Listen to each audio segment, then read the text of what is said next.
So join me this morning as we welcome the President of the United States of America, Barack Obama.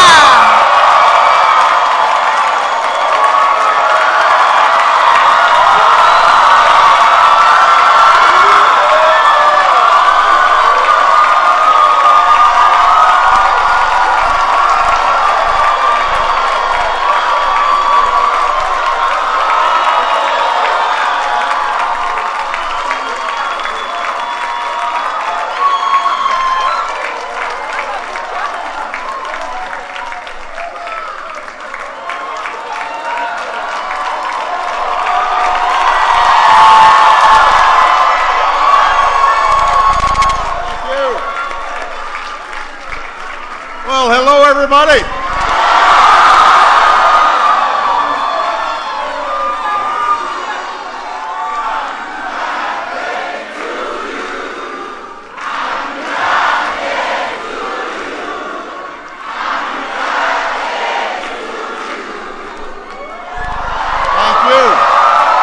Thank you. Everybody sit down. Thank you so much. Well, this is a good crowd here.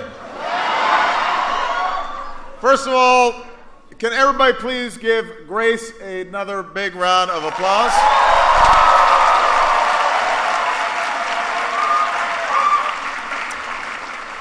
You know, not only does she do incredibly inspiring work in Nigeria, but I have to say following Grace is a little bit like following Michelle.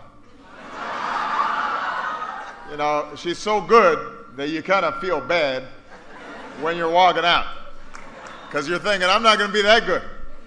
But she's just one example of the incredible talent that's in this room. And to all of you, I know that you've been here in the United States for just a few weeks, but let me say on behalf of the American people, welcome to the United States. We are thrilled to have you here.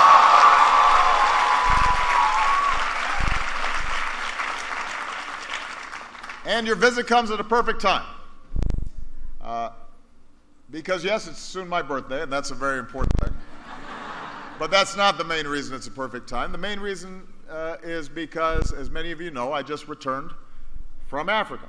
And it was my 4th trip to sub-Saharan Africa, more than any other U.S. president. And I was proud to be the first U.S. president to visit Kenya, the first to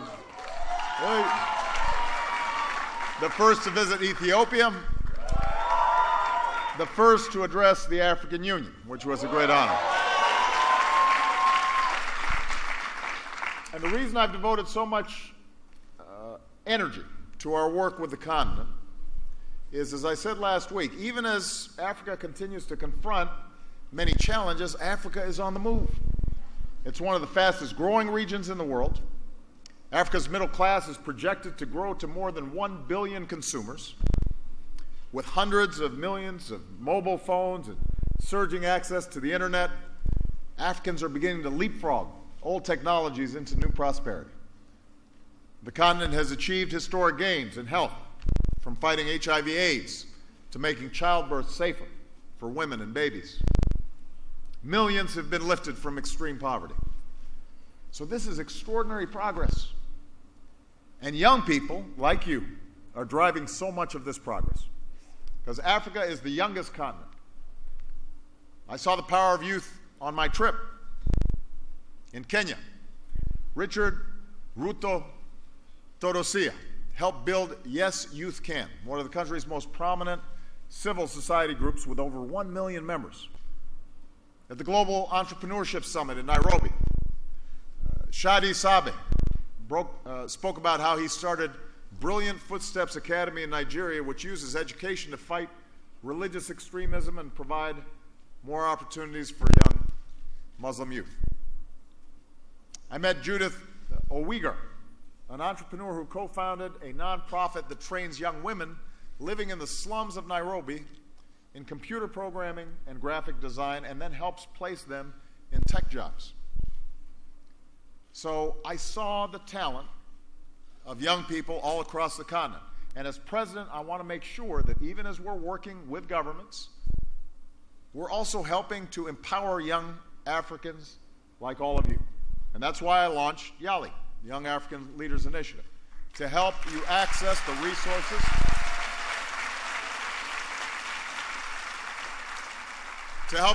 resources and the training and the networks that you need to become the next generation of leaders in all areas, in civil society, in business, in government.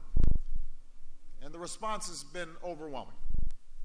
So far, more than 140,000 young people across Africa have joined our YALI network. So young Africans with new ideas can connect with each other and collaborate and work together to put their plans into action. And I want to welcome all of the YALI network members across Africa who are watching this town hall today. I'm proud of all of you. I'm proud that we've made so much progress together after just a few years. And last year I said we'd launch a new set of tools for our YALI network.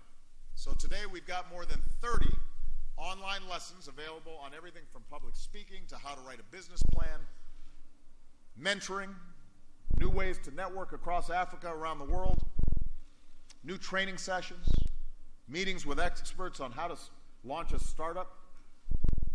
And we're launching 3 new online Mandela Fellow Washington Fellowship Institute courses so that all members of the YALI network can access some of the great ideas that you've been sharing. Last year I said that we would create YALI regional leadership centers across Africa to provide skills, networks, and opportunities to even more young African leaders. And in Kenya, I had a chance to visit the Regional Leadership Center in Nairobi. Just this morning, we opened a new center in Accra. And 2 more will be opened by the end of the year in Pretoria and in Dakar.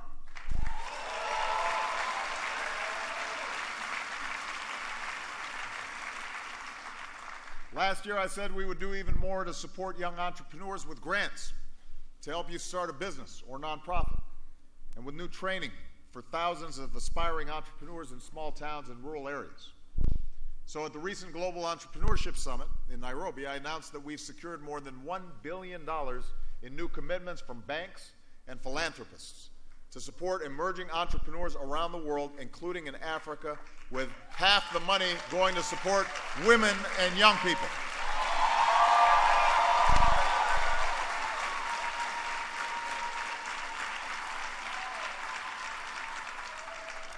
And last year, I welcomed our first class of Mandela Fellows. This year, the response was overwhelming again. Nearly 30,000 applied. And today, I'm honored to welcome you, the second Mandela Washington Fellows class. We're on track to double the Mandela Washington Fellowship program to 1,000 fellows by next year.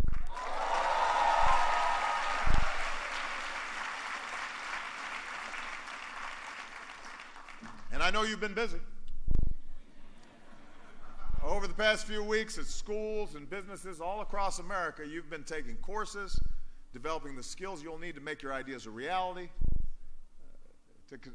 so that you're able to continue the great work that you're already doing, but take it to the next level.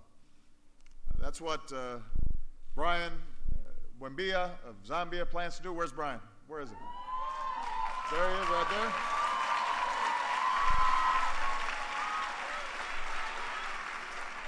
So Brian uses music to advocate against things like gender-based violence and to educate youth on HIV/AIDS. So while in the U.S., he's learned about our healthcare system, met the founder of an American HIV/AIDS organization, and now he plans to start a record label for music about social change. So Brian, we're proud to be your partner.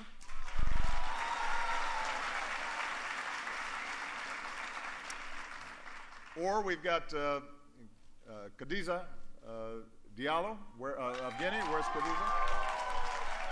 There she is. So Khadija helped lead UNICEF's media campaign to stop the spread of Ebola. And with the management skills that she gained at Wagner College, she wants to work on improving the lives of women and girls back home in Guinea. So we are proud to be your partner.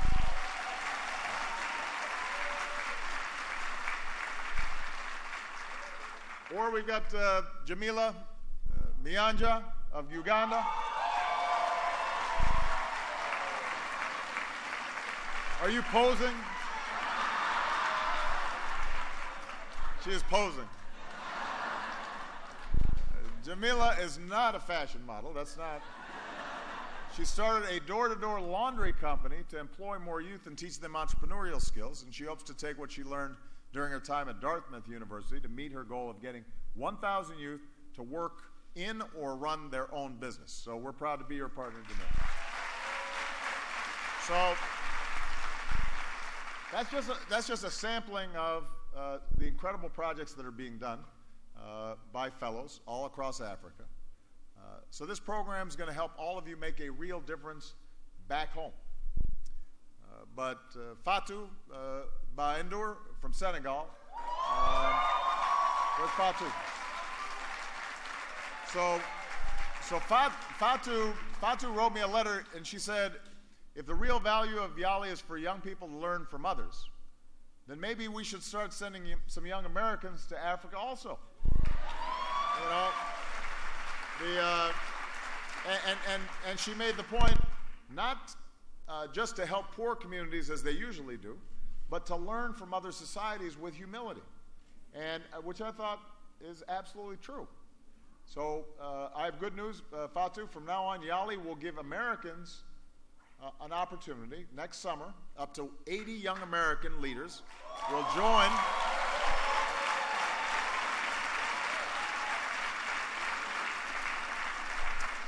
Up to 80 young American leaders will join YALI and go to Africa to learn from you and your countries.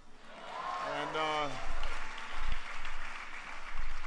you guys are going to have to look after them when they're there. Like, you know, show them good places, but not have too much fun. They need to be doing some work while they're there.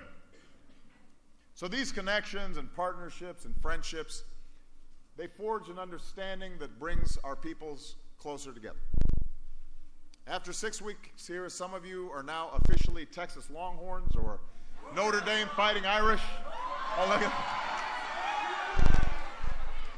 you've shared African cooking with your American friends, but you've also had a burger and a hot dog at the 4th of July celebrations. I'm told many of you went bowling for the first time. I hear it didn't go that well. There were a few strikes. By the way, there was at least one marriage that came out of last year's class.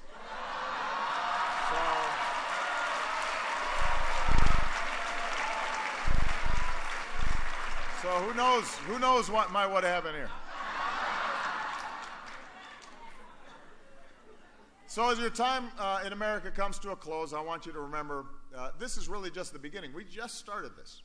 And the truth is that our greatest challenges, whether it's inclusive development or